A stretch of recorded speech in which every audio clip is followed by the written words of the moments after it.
These graphs show suicides of black and white men across states in relation to state gun ownership. Credit: Corinne. Riddell. Southern and western states have the highest rates of white firearm suicide, while Midwestern states have highest rates of black firearm homicide, according to new research from McGill University. The findings place a spotlight on states where firearm policies may help reduce homicide and suicide rates. Gun violence has a long history in the U.S. Less understood is how homicide or suicide varies amongst black and white men across U.S. states and how household gun ownership influences them. To find out, researchers from McGill University in Canada used data from death certificates to identify firearm homicides and suicides that took place in each U.S. state between 2008 and 2016 and calculated how these differed among black and white men.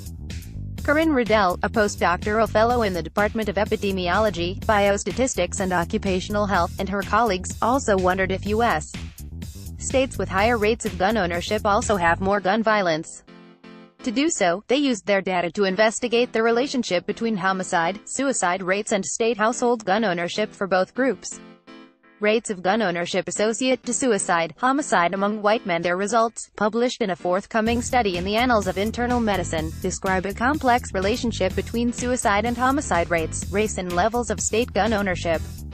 Southern states with high rates of gun ownership such as Mississippi, Alabama and Arkansas, had among the highest rates of both firearm homicide and firearm suicide for white men.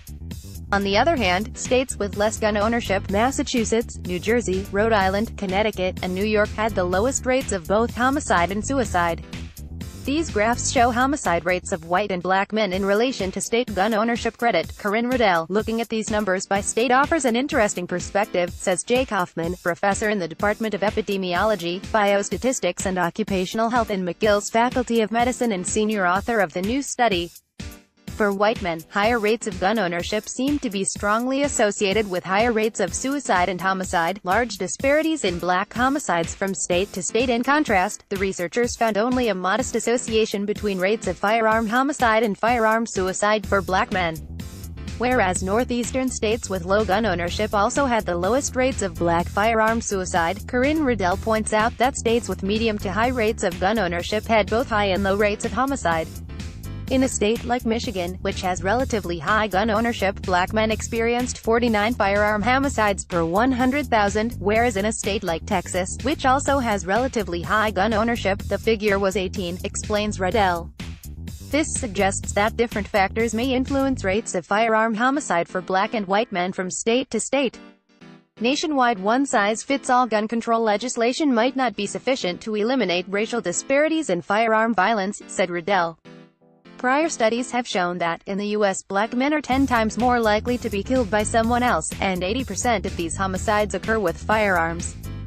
White men are 3 times more likely to commit suicide, and about 2/3 of these deaths involve a gun. Explore further: gun violence in the U.S. kills more black people and urban dwellers. More information, comparison of rates of firearm and non-firearm homicide and suicide in black and white non-Hispanic men by U.S. state, Corinne Riddell et al. Annals of Internal Medicine, 2018.